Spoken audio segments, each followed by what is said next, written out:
ओम शांति। आज बाबा कह रहे, मीठे बच्चे, तुम्हें नशा होना चाहिए कि जिस शिव की सभी पूजा करते हैं वह अभी हमारा बाप बना है और हम उसके सम्मुख बैठे हैं। प्रश्न है, मनुष्य भगवान से क्षमा क्यों मांगते हैं? क्या उन्हें क्षमा मिल जाती है? भगवान से हम चोरी कर लिए, किसी की हत्या कर दिए, तो क्या हमें मिल जाएगी? क्षमा मिल जाएगा? नहीं। उत्तर दे रहे हैं बाबा, मनुष्य समझते हैं कि हमने जो पाप कर्म किए उसकी सजा भगवान धर्मराज से दिलाएंगे, इसीलिए वो क्षमा भगवान से मांगते हैं। लेकिन उन्हें अपने कर्मों की सजा कर्म भोग के रूप में भोगनी ही पड़ती है। भगवान उन्हें कोई दवाई नहीं देता। गर्भ जेल में भी सजाएं भोगना है। साक्षात्कार होता है कि तुमने ये किया है, ईश्वरीय डायरेक्शन पर नहीं चले हो, इसीलिए ये सब सजा मिल रहा है। बाबा कहता ना, कोई भी सजा, हाँ आप अच्छा कर्म कर रहे हैं तो उसका ड्यूरेशन, उसका समय अंतराल कम हो जाता है या उसकी पीड़ा कम हो जाएगी, लेकिन भोगना तो पड़ेगा। जो हम गलत करके आए उसकी भोगना तय है।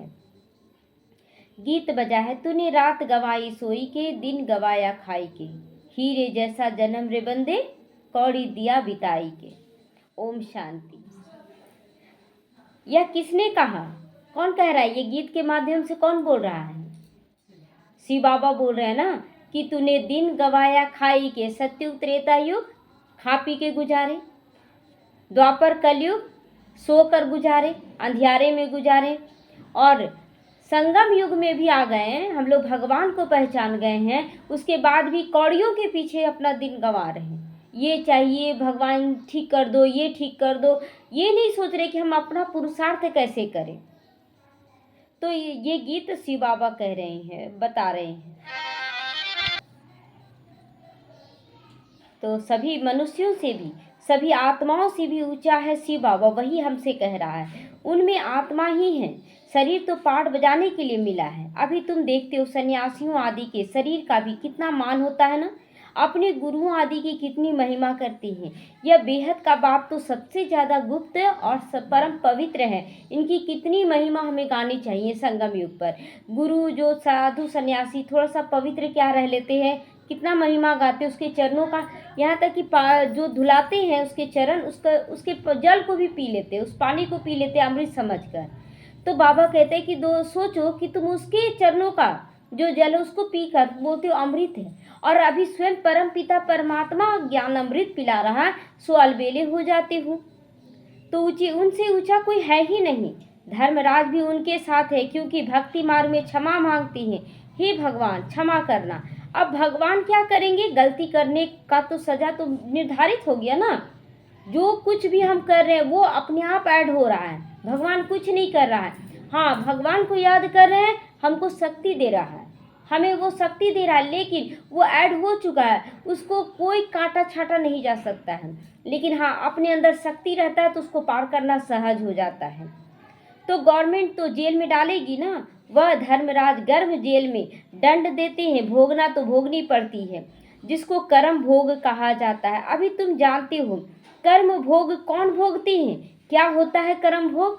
अनुभवी हैं कि नहीं सभी लोग अनुभवी हैं। कहते हैं, हे प्रभु अब क्षमा करो, दुख हरो, सुख दो। अब भगवान कोई दवाई आदि देते हैं क्या?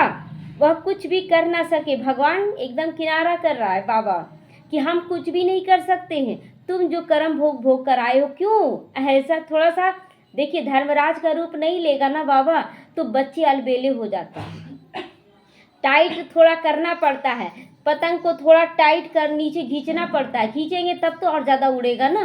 तो ये सब बाबा बता रहा, और सही बता रहा। अगर आप नहीं चलते हैं तो कर्म भोग आता, फिर आप बाबा बाबा करे चाहे जो करे, वो ठीक नहीं होगा।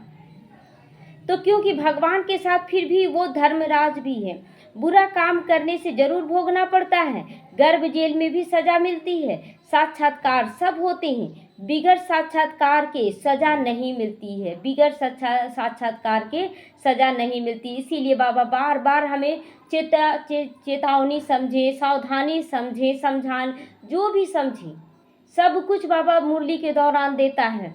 और हम अगर ना समझे, हम सोच रहे हैं कि हम दूसरों को सुना रहे हैं, ये सबसे बड़ी भूल है।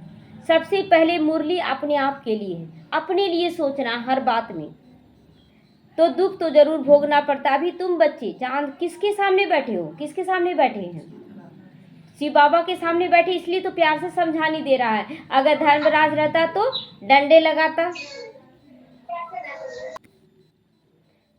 तो गुप्त है और शरीर को देखने में आते हैं। बाबा कहता और सब गुरु तो शरीर में देखने में आते हैं, यहाँ शिव बाबा को तो अपना हाथ पांव भी नहीं है, फूल आदि भी कौन लेंगे, इनके हाथ से ही लेना होगा। अगर चाहें तो किसके हाथ से लेंगे? ब्रह्मा बाबा के हाथ से ना लेंगे कुछ भी। जो शिव बाबा भी देगा तो किसके हाथ से देगा? ब्रह्मा बाबा के हाथ से देगा। परंतु कोई से भी लेते नहीं। जैसे वह शंकराचार्य, जैसे बोलते हैं शंकराचार्य के लिए कहा जाता है कि हमको कोई छुए नहीं, दूर में बैठते थे शंकराचार्य। बाप भी कहते हम पतितों का कुछ भी कैसे लेंगे, हमको फूल आदि की दरकार भी नहीं। भक्ति मार्ग में सोमनाथ आदि के मंदिर बनते हैं, फूल चढ़ाते, परंतु मुझे तो शरीर ही नहीं, आत्मा को कोई छुएगा कैसे? आत्मा को कोई छू सकता है क्या? अभी देखिए कि लोग जैसे बोलते हैं ना कि हमारे हाथ का कोई खाता नहीं है, इन लोग तो एकदम अपने हाथ का खाते हैं और अपना बनाया हुआ सबको खिलाते हैं। तो आप भक्ति मार्ग में भी जाएंगे ना, तो जो ऊंचा कास्ट होता है, पंडित ब्राह्मण या ऊंचा कास्ट, जो भी शूद्रों के हाथ का नहीं खाते हैं वो। हाँ, शूद्र सभी के हाथ का खाएंगे। फिर उनसे ऊंचा जो रहेगा वो नीचे वाला के हाथ से नहीं खाएंगे, अपने उसे ऊंचा वाले के हाथ से खाएंगे। ये नियम क्यों बना? क्योंकि यहाँ पर ना बाबा हम लोगों को ब्राह्मण बनाया और उन लोग क्या है, अभी जैसे तैसे खाना पीना रहना सब कुछ हो रहा है, गंदगी में रहते हैं, खाते पीते हैं। तो इसलिए बाबा हम लोगों को धारणा देता है कि बच्चे शूद्रों के हाथ का नहीं खाना। इसी को स्थूल रूप से वो लोग ले लिए। यहाँ पर हमारे चरित्र, हमारा संस्कार है। तो भक्ति मार्ग में सोमनाथ का मंदिर बना, लेकिन बाबा को कोई छू भी नहीं सकता, तो फूल कैसे चढ़ाएगा शिव बाबा पर? तो कैसे लेवे? कोई हाथ भी तो नहीं लगा सकते। शिव बाबा को कोई हाथ लगा सकता है क्या? पतितों को छूने भी ना दे। अब बाबा ये भी कहता है पतितों को छूने भी ना दे। आज बाबा कहते कल फिर जाकर नरकवासी बन जाते हैं। आज बाबा कहते कल नरकवासी, मतलब यहाँ आकर बाबा बाबा कहें और फिर जाकर विकारों में गिर पड़ते हैं। तो कल फिर नरकवासी बनते, ऐसे को फिर बाबा देखे भी नहीं। बाबा कहते मैं तो ऊंची से ऊंचा हूँ, इन सब सन्यासियों का भी ड्रामा अनुसार उद्धार करना है मुझे कोई जानता ही नहीं। शिव की पूजा करते हैं, परंतु उनको जानते थोड़े ही हैं कि यही गीता का भगवान है। पहले हम लोग जानते थे, हम लोग तो सोचते थे ना कि कृष्ण ही गीता का भगवान है, वही गीता का ज्ञान दे रहे हैं, पता नहीं कब मिलेंगे वो। लेकिन यहाँ बाबा क्लियर करा वो तो सत्यु का प्रिंस है, सत्यु का ये महाराजा महारानी बनेंगे। लेकिन यहाँ पर मैं ही तुम्हें गीता का ज्ञान सुनाने आता हूँ। गीता का ज्ञान किसके लिए? जो पतित हो गए हैं, जो दुखी अशांत है, युद्ध चल रहा है, उसके लिए ना कि कैसे तुमको निकलना है। तो यहाँ शिव बाबा आते, कृष्ण नहीं आता है। श्री कृष्ण ने ज्ञान दिया, बाकी शिव बाबा क्या करते होंगे? तो मनुष्य समझते वह आते ही हैं, नहीं, वो नहीं आती है। अरे पतित पावन श्री कृष्ण को थोड़े ही कहेंगे, पतित पावन तो मुझे कहते हैं, क्योंकि मैं पतितों को पावन बनाने आता हूँ। कृष्ण तो एकदम पावन है, वो पतित राज्य में कदम भी नहीं रखता। पतित पावन मुझे ही कहते हैं। तुम्हारे में भी कोई थोड़े जो इतना रिगार्ड रख सकते हैं बाबा का इतना रिगार्ड रखते हैं। रहते कितना साधारण है ना, समझाते भी है मैं इन साधुओं आदि सब का बाप हूँ। रहते कितना साधारण है। जैसे ब्रह्मा बाबा को लोग हाफ पैंट में भी देखता था, माली के रूप में, उपले बनाते हुए, रोड बनाते हुए, हर साधारण से साधारण कर्म करते हुए। अब लोग अचानक से देखिए तो साक्षात्कार जो भावना रहता था उससे साक्षात्कार हो जाता था। लेकिन बहुत मूंझ भी जाते थे कि इनके तन में भगवान आया है। अभी हम लोगों को देख के नहीं लोग बोलता है ये इन लोग है। तो मैं इन साधुओं का भी बाप हूँ, जो भी शंकराचार्य आदि हैं इन सब की आत्माओं का मैं बाप हूँ। बाबा अपना परिचय खुद ही दे रहा है कि मैं इन सब का बाप हूँ, मैं हूँ सभी आत्माओं का बाप, मेरी पूजा सब करते हैं। अभी वह यहाँ सम्मुख बैठे हैं, परंतु सभी समझते थोड़ी हैं कि हम किसके सामने बैठे हैं। बैठने वाले बच्चे भी ये नशा नहीं रखते कि हम भगवान के आगे बैठे हैं। नशा उतर जाता, सोचते एक देहधारी सुना रहा है कि हम किसके सामने बैठे। आत्माएं जन्म जन्मांतर से देह अभिमानी पर हिरी हुई है, इसीलिए बाप को याद नहीं कर सकती, मतलब हीरी हुई का मतलब उसे विकारों से के अधीन हो गई है और इसीलिए वो भगवान को पहचान नहीं पा रही है। उसके ऊपर है ना धूल मिट्टी लगा हुआ, जैसे बोलते हैं ना हीरा है अंदर में, लेकिन उसके ऊपर धूल मिट्टी इतना चढ़ गया कि पता ही नहीं चल रहा कि वो हीरा है।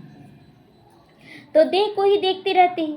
देही अभिमानी हो तब तो बाप को याद करें, बाप की श्रीमत पर चले। बाप कहते मुझे जानने के लिए सब पुरुषार्थी अभी हैं, चाहे भक्ति मार्ग हो चाहे ज्ञान मार्ग हो, जानने के लिए तो सभी पुरुषार्थ करें, पूजा पाठ करें। किसको पाने के लिए? अंदर से तो इच्छा रहता है भगवान को पाएं।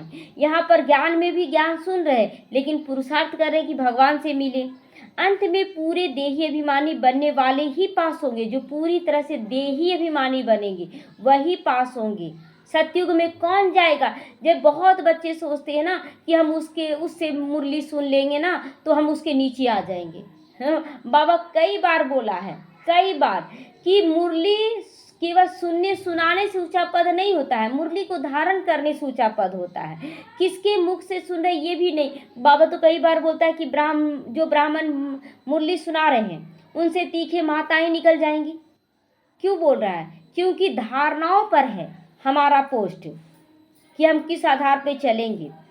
तो बाबा तो गुप्त रहेगा ना, बाकी सब में जरा जरा दे अभिमान रहेगा। बनने वाले ही पास होंगे, बाकी सब में जरा जरा दे अभिमान जरूर रहेगा। जैसे शिव बाबा 100% प्योर, लेकिन ब्रह्मा बाबा भी ना 1.1 दे अभिमान था उनमें, 0.1 भी दे अभिमान था। पूरा 100% वो प्योर नहीं बनते हैं।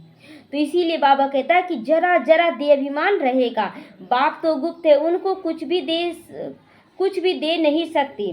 बच्चियां शिव मंदिर में जाकर समझा सकती हैं। कुमारियों ने भी शिव बाबा का परिचय दिया है तो कुमार कुमारियां दोनों जरूर। कुमारों ने भी परिचय दिया होगा। माताओं को खास बाबा उठाते हैं क्योंकि उन्होंने पुरुष से जास्ती सेवा की है। बाबा कहते हैं कि माताओं को ज़्यादा ऊंचा उठाते, क्योंकि देखिए कोई भी ज़्यादा सेवा कौन करती हैं। ऐसे भी लौकिकता में भी, जैसे पुरुष तो चलो कमाने के लिए केवल जा रहे हैं, लेकिन अगर नारी के हाथ में दे दिया जाए तो घर बाहर दोनों संभाल लेती हैं और उनके लिए भारी लगता है। इसीलिए बाबा भी माताओं के ऊपर कलश रखता है। तो जास्ती उठाते क्योंकि उन्होंने पुरुषों से जास्ती सेवा की है। तो बच्चों को सेवा का शौक होना चाहिए, जैसे उस पढ़ाई का भी शौक होता है ना, डॉक्टर बनने का, इंजीनियर बनने की पढ़ाई का भी शौक होता है। तो वह है जिस्मानी, लेकिन ये है रूहानी पढ़ाई। जिस्मानी पढ़ाई पढ़ेंगे, यह ड्रिल आदि सीखेंगे, मिलेगा कुछ भी नहीं। समझो अभी किसी को बच्चा जन्मता है, धूमधाम से उसकी छठी मना लेते हैं, परंतु वह पाएंगे क्या? इतना समय ही नहीं जो कुछ पा सके। अच्छा, अभी बच्चा जो जन्म ले रहा, अब वो 5 साल के बाद तो सब खत्म होना स्टार्ट हो जाएगा। तो फिर आप छठी मनाए चाहे जो मनाए, कुछ प्राप्ति होगा? कुछ भी प्राप्ति नहीं। तो यहाँ से भी जन्म लेते हैं, परंतु वह भी समझेंगे कुछ नहीं। यहाँ का बिछड़ा हुआ होगा तो जो सीख कर गया होगा उसी अनुसार छोटेपन में ही शिव बाबा को याद करता होगा। जैसे कि छोटे छोटे बच्चे भी आते हैं ना, जो माताएं आई ज्ञान में, और उनके साथ उनके छोटे बच्चे भी आ गए, क्योंकि वो पिछले जन्म में लेकर गए हैं संस्कार, तो वही संस्कार लेकर आएंगे, लेकिन उठा कुछ नहीं पाएंगे। कोई नया जो बाबा सिखा रहा है उसको नहीं उठा पाएंगे। जितना वो लिए हैं उसके अनुसार बाबा बाबा बाबा करते रहेंगे।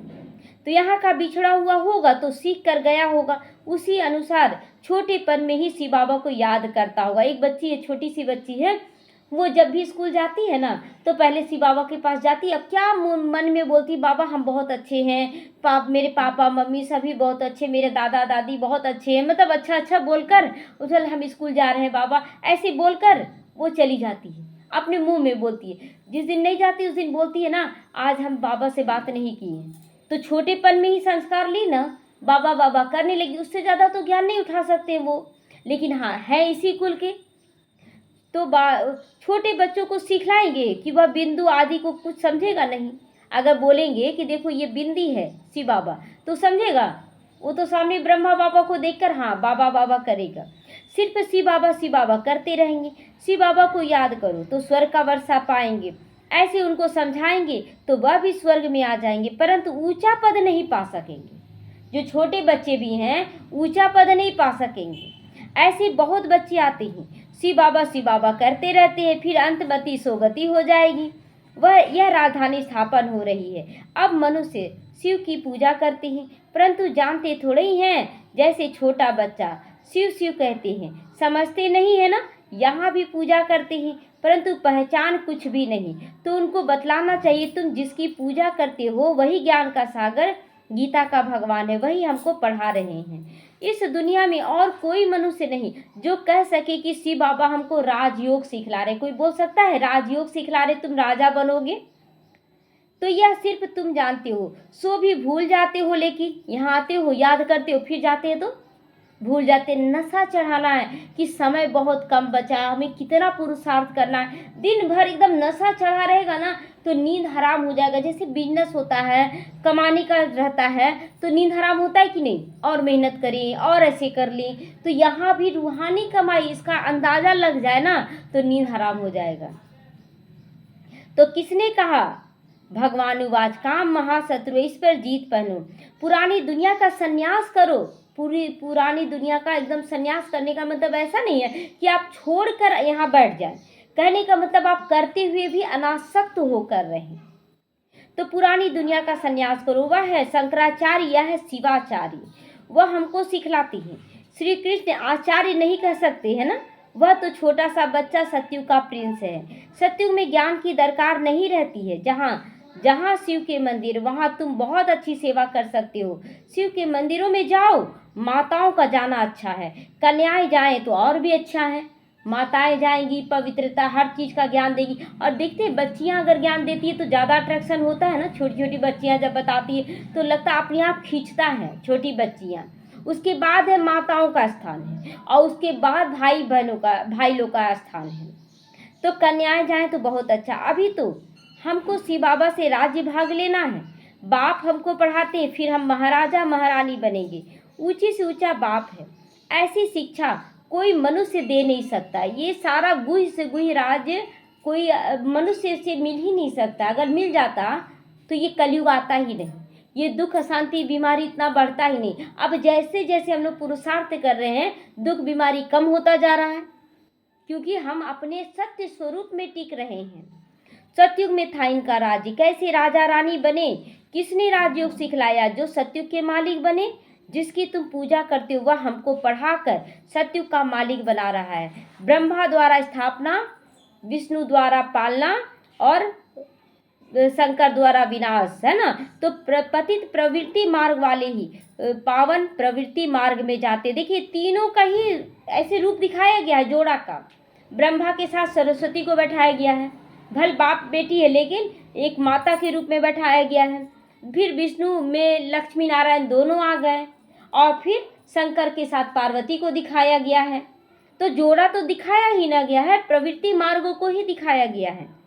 तो प्रवृत्ति मार्ग में जाते कहते भी बाबा हम पतितों को पावन बनाओ। लेकिन यहाँ पर क्या, हम सब पतित हो गए विकारों में गिरने के कारण। पावन बनाकर ये देवता बनाओ। वह है प्रवृत्ति मार्ग, वह भी प्रवृत्ति मार्ग। जो सतयुग होगा, त्रेता युग होगा, वहाँ भी गृहस्थ होगा। तो निवृत्ति मार्ग वालों को का गुरु बनना ही नहीं है, का गुरु बनना ही नहीं है। बाबा कहता है तुम लोगों को सन्यासियों का गुरु नहीं बनना। किसका गुरु बनना? गृहस्थियों का गुरु बनना है। जो पवित्र बनते हैं उनके गुरु बन सकते हैं। तो ऐसे बहुत कंपेनियन भी होती हैं, विकार के लिए शादी नहीं करती हैं। तो तुम बच्चे ऐसी ऐसी सेवा कर सकते हो। बहुत ऐसे बच्चे हैं जैसे कि घर में माँ बाप जिद कर दिया, बच्चे ज्ञान में चल रहे हैं लेकिन माँ बाप जिद कर दिया कि शादी करो शादी करो, वो ज्ञान में नहीं है। तो उनकी इच्छा से वो शादी करते, विकारों में जाते। चलो एक बच्चा ले लिए, लेकिन विकारों की आसक्ति नहीं होती है, तो इस हिसाब से भी शादी ब्याह होता है। तो बाबा कहते हैं ऐसे बहुत कंपेनियन भी होते हैं, विकार के लिए शादी नहीं करते। तो तुम बच्चे ऐसी ऐसी सेवा कर सकते हो। अंदर में शौक होना चाहिए कि हम बाबा के सपूत बच्चे बन, क्यों ना जाकर सर्विस करें। पुरानी दुनिया का तो विनाश अब सामने खड़ा है। सब शिव बाबा कहते हैं, अब शिव बाबा कहते हैं श्री कृष्ण तो हो ना सके। ये सारी बातें शिव बाबा कह सकते हैं, श्री कृष्ण नहीं। तो वह तो एक ही बार सतयुग में होगा ना। श्री कृष्ण जो बनेंगे, ब्रह्मा बाबा जो की आत्मा है वो श्री कृष्ण बनेंगे, वो एक ही बार कृष्ण बनेंगे। कृष्ण में दूसरे जन्म में वो चेंज हो जाएंगे, हल्का सा अंश चेंज हो जाएगा, वो संपूर्ण कृष्ण फिर नहीं रहेंगे। तो कृष्ण तो हो ना सके, वह तो एक ही बार सतयुग में होगा, दूसरे जन्म में वही फीचर्स वही नाम थोड़ी होगा। 84 जन्म में 84 फीचर्स होंगे, शरीर स्वभाव संस्कार सब 84 जैसा हो जाएगा, थोड़ा थोड़ा कम बेसी और विकारों की प्रवेशता होगी। तो श्री कृष्ण यह ज्ञान किन्हीं को सिखला न सके, वह श्री कृष्ण कैसे यहाँ आएंगे। अभी तुम इन बातों को समझते हो। आधा कल्प अच्छे जन्म मिलते होते हैं, फिर रावण राज्य शुरू होता है। मनुष्य हूबहू जैसे जानवर मिसल बन जाते हैं ना, जानवर मिसल कोई दिमाग से काम ही नहीं करते, बुद्धि से काम नहीं करते। बुद्धि जवाब दे रहा है कि लोभ लालच नहीं करो, मार काट नहीं करो, लेकिन देखिए कैसे मार काट करते, जैसे जानवर एक दूसरे को मारते हैं। तो एक दो में लड़ते झगड़ते रहते हैं। तो रावण का जन्म हुआ ना ये, बाकी 84 लाख जन्म तो हो ही नहीं सकता, इतनी वैरायटी है। मतलब 84 लाख है ना, वैरायटी होता है, लेकिन 84 लाख जन्म नहीं होता, 84 जन्म होता है। और हर जन्म में कितनी वैरायटी तैयार हो जाएंगी? 1 लाख। हर जन्म में 1 लाख तैयार होगा वैरायटी, और इसीलिए जोड़ दिया गया है 84 लाख वैरायटी तैयार होते हैं। तो जन्म थोड़े इतने लेते हम लोग, 84 लाख जन्म नहीं होते, 84 जन्म होता है। वह ऊंची से ऊंचा भगवान, वह पढ़ाते हैं। नेक्स्ट में फिर यह भी तो है ना, ब्रह्मा बाबा श्री कृष्ण की आत्मा है, नेक्स्ट गॉड नहीं पढ़ेंगे तो किसी के पास जाकर दास दासियां बनेंगे। बाबा कहता है ना, अगर आप ज्ञान को अच्छी तरह से नहीं सुन रहे, नहीं समझ रहे, नहीं धारण कर रहे, तो फिर किसी न किसी के दास दासी बनना पड़ेगा। इसीलिए पूरा एक्यूरेट हमें धारण करना है। क्या शिव बाबा के पास दास दासी बनेंगे? शिव बाबा के दास दासी बनेंगे क्या? शिव बाबा को दास दासी की जरूरत है क्या? वो तो निराकार है, उनको दास दासी का थोड़ी जरूरत है। बात तो समझाते हैं, पढ़ते नहीं। तो जाकर सतयुग में दास दासियां बनोगे। जो कुछ भी सेवा नहीं करते, जो कुछ भी सेवा नहीं करते, खाया पिया और सोया, वो क्या बनेंगे? खाया पिया और सोया, यही क्या कर रहे हैं? जैसे लौकिकता में हम बोलते हैं ना कि हम बहुत काम करें, तो लौकिक में तो पूरी दुनिया ही काम कर रही है, हम कुछ बेहद का क्या कर रहे हैं, ये इस पे अटेंशन देना है। तो बुद्धि में आता है ना, क्या बनेंगे? हम तो महाराजा बनेंगे, हमारे सामने भी नहीं आएंगे, वो खुद भी समझते हैं हम ऐसे बनेंगे, परंतु फिर भी शर्म कहाँ है, बोल देते हैं सबके बीच में ना, हम तो महाराजा महारानी बनेंगे। एक भाई आया था ना, वो तुरंत शादी करके आया था और उसको जब तिलक लगाने लगे तो पूछे कि आप क्या बनेंगे? हम तो महाराजा बनेंगे। तो बाबा बोलता शर्म नहीं आता है वैसे बच्चों को, तो हमारे सामने नहीं आएंगे, खुद समझते हैं कि हम क्या बनेंगे, परंतु फिर भी शर्म है कहाँ, आते हैं अब बोल देते हम महाराजा बनेंगे। हम अपनी उन्नति कर कुछ पा ले वे समझते ही नहीं। तब बाबा कहते ऐसे मत समझो, यह ब्रह्मा कहते हैं, हमेशा समझो शिव बाबा कह रहे हैं सारी बातें। शिव बाबा का तो रिगार्ड रखना है ना, उनके साथ ये धर्मराज भी है, नहीं तो धर्मराज के डंडे भी बहुत खाएंगे। क्या डंडा है? दुख अशांति बीमारियां, है ना, मन की अशांति। तो बाबा कहता है कुमारियों को तो बहुत होशियार होना चाहिए, ऐसे थोड़े कि यहाँ सुना और बाहर गए तो खलास। भक्ति मार्ग की इतनी सामग्री है। अब बाप कहते विष छोड़ो, स्वर्गवासी बनो, कोई भी तरह का विष छोड़ो और स्वर्गवासी बनो। ऐसे ऐसे स्लोगन बनाओ, बहादुर शेरनिया बनो। शेरनिया बनने के लिए बाबा कह रहा है कि कुछ भी हो जाए तो, लेकिन देखिए विघन क्या कर लिया, कुछ कर पाया हमारा? कुछ भी नहीं कर पाया। तो इसीलिए बाबा कहता है बहादुर शेरनिया बनो, बेहद का बाप मिला, फिर क्या परवाह, किस चीज़ की परवाह करते हो? एकदम निश्चिंत हो जाएं, बेहद का बाप मिला। तो गवर्नमेंट धर्म को ही नहीं मानती, वह तो फिर मनुष्य से देवता बनने कैसे आएंगे? वह कहते हम कोई भी धर्म को नहीं मानते, या तो सभी धर्मों को मानते हैं, बोलते हम सभी धर्मों को मानते हैं, सबको हम एक समझते हैं। फिर लड़ते झगड़ते क्यों हो? क्या क्यों लड़ते हो? ये हिंदुस्तान है, ये पाकिस्तान है, क्यों बोलते हैं? ये हिंदू है, ये मुस्लिम, ये सिख ईसाई है। झूठ तो झूठ, सच की रत्ती भर भी नहीं रहती उनके अंदर। तो पहले पहले शिव बाबा ईश्वर सर्वव्यापी से ही झूठ शुरू हो जाता है। हिंदू धर्म तो कोई है ही नहीं, क्रिश्चियन का अपना धर्म चला आता है, वह अपने को बदलते नहीं। एक ही धर्म है जो अपने धर्म को बदलकर हिंदू कह देते, जैसे इस्लाम धर्म बदला नहीं, लेकिन हम लोगों का था आदि सनातन देवी देवता धर्म, और हम लोग बदल के क्या कर दी, हिंदू धर्म, क्योंकि वो धारणा नहीं है, वो संस्कृति नहीं है, संस्कार नहीं है, इसीलिए हम लोग बदल दिए, जबकि और धर्मों में ऐसी बात नहीं है। तो और फिर नाम कैसे कैसे रख लेते हैं ना, श्री श्री फलाने। अभी श्री श्री श्रेष्ठ कहाँ है? आजकल साधु सन्यासियों के पास भी लोग जाने से डरते हैं। क्यों? क्योंकि अपवित्रता होती है उनके अंदर।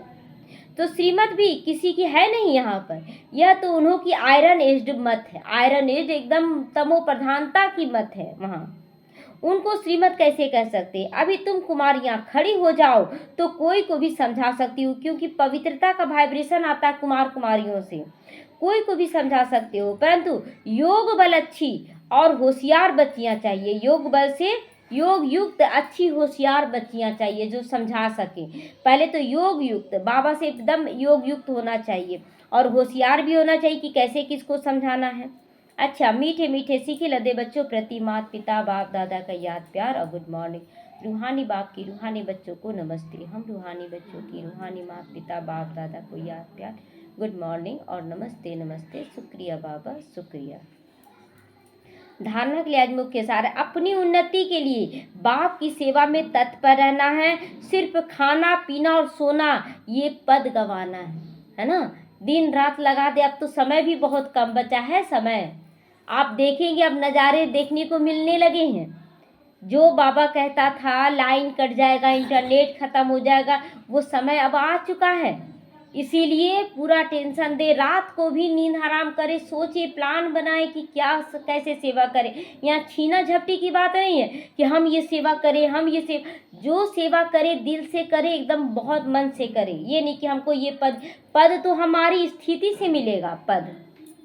तो बाबा कहते हैं अपनी उन्नति के लिए बाप की सेवा में तत्पर रहना है। सिर्फ खाना पीना और सोना नहीं है, बाप का और पढ़ाई का रिगार्ड रखना है। देही अभिमानी बनने का पूरा पूरा पुरुषार्थ करना है।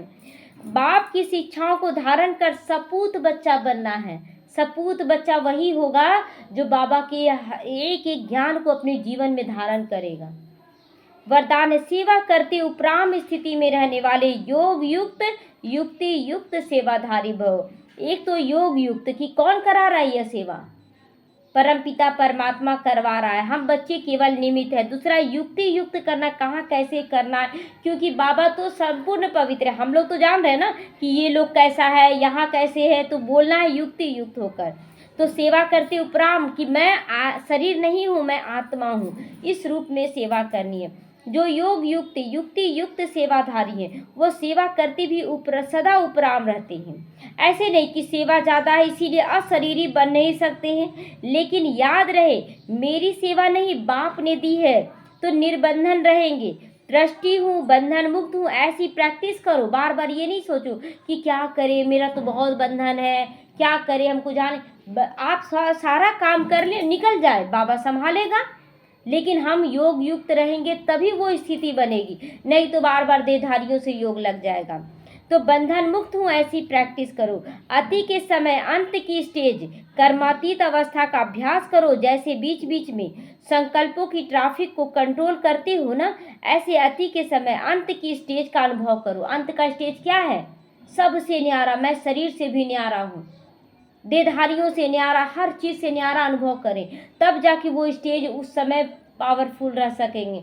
नहीं तो चारों तरफ से ऐसी परिस्थितियाँ आएगी ना कि कोई इधर से खींचेगा, कोई उधर से खींचेगा, और बीच में आप चारों तरफ देखेंगे हम कहाँ क्या करें, कुछ समझ में नहीं आ रहा। इधर धन बहेगा बाढ़ में, तो इधर लोग बहेंगे बाढ़ में, आप किसको बचाएंगे? आपको उस समय स्थिर रहना पड़ेगा, मैं बाबा की, बाबा मेरा, ये स्थिति बनाना है। तो अनुभव करो उस अंतिम स्टेज को, तब अंत के समय पास विद ऑनर कहे जाओगे। ऐसे अभी नहीं, अच्छे समय में नहीं, विनाश के समय देखा जाएगा कि आप कैसे। विनाश का वो समय ही नहीं जरूरी है, आपके पास परिस्थितियां जो आ रही हैं ये भी एक विनाश की लीला है। आप परिस्थितियों में कैसे चला डोले, इस पर नंबर मिल रहा है। स्लोगन है शुभ भावना कारण को निवारण में परिवर्तन कर देती है। अगर किसी आत्मा के प्रति हमारे दिल में केवल शुभ भावना है, केवल शुभ भावना, तो कारण नहीं बनेगा वो ऐसा करा वैसा करा, नहीं, वो निवारण में बदल जाएगा, वो बहुत अच्छा बन जाएगा। अव्यक्त इशारे, रूहानी रॉयल्टी और प्योरिटी की पर्सनालिटी को धारण करो। पवित्रता ब्राह्मण जीवन के विशेष जन्म की विशेषता है। पवित्र संकल्प ब्राह्मणों की बुद्धि का भोजन है, केवल पवित्र संकल्प। पवित्र दृष्टि ब्राह्मणों की आंखों की रोशनी है। क्या क्या है देखिए, पवित्रता ब्राह्मण जीवन की जन्म की विशेषता है, पवित्रता। पवित्र संकल्प ब्राह्मणों की बुद्धि की विशेषता है, बुद्धि की। और पवित्र दृष्टि ब्राह्मणों की आंखों की रोशनी है। पवित्र कर्म ब्राह्मण जीवन का विशेष धंधा है। पवित्र संबंध और संपर्क ब्राह्मण जीवन की मर्यादा है। पवित्र संबंध होना चाहिए, विकारों का संबंध नहीं होना चाहिए। ऐसी महान चीज को अपनाने में मेहनत नहीं करो, हट से नहीं अपनाओ, सहज करो। यह पवित्रता तो आपके जीवन का वरदान है, ये वरदान है। तो हमें पवित्र जीवन को हठ योगी से नहीं, जैसे कि सन्यासी करते हैं ना, हठ योगी से दवा खाकर और शीतल कर लेते हैं, वैसे हम लोगों को नहीं करना। हमें पूरी कर्मेंद्रियों पर रूलिंग करना है, कंट्रोलिंग पावर रखना है, और एकदम शीतलता से हम लोगों को इस पर अधिकार जमाना है, तब कहेंगे स्वराज अधिकारी। ओम शांति।